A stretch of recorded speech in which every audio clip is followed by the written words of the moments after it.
of my family, and most of them are here, a lot of them are here, really dug in, went through all their albums, found old family photographs, you know, how about this one, how about that one?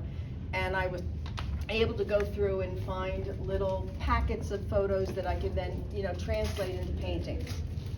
The other thing that happened was I had to translate people's memories and what they told me they remembered into my own idea. So there are probably lots of conversations we can have about particular pieces here. But I also want to point out that the artist Farzana Israt on this wall, she is now out of the country. She'll be here for the closing part of the exhibition. But she lives in my grandmother's, what was my grandmother's house.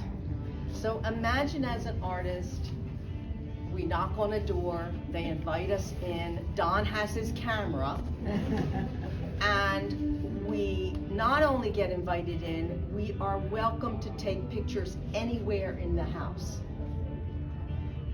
And then we are asked to stay for lunch.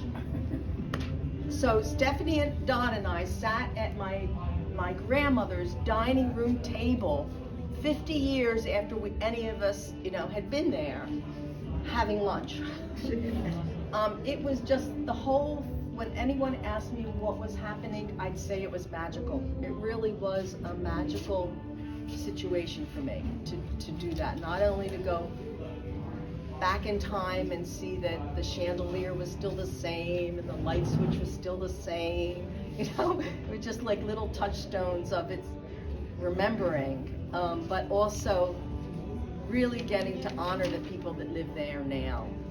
And I can talk to you about some of those pieces. So when I met Farzana and she ran upstairs, when she found out I was an artist, she ran upstairs to get her portfolio, started showing me all her drawings eagerly, like, oh, I found a fellow artist I could talk to.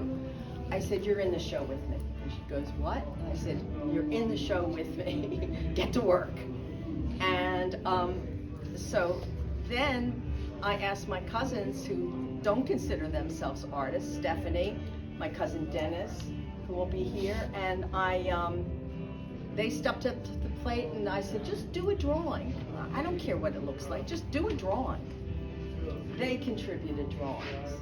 And then in this series here that I did all of it except the very last one, which is a young 10-year-old that lives in the building now.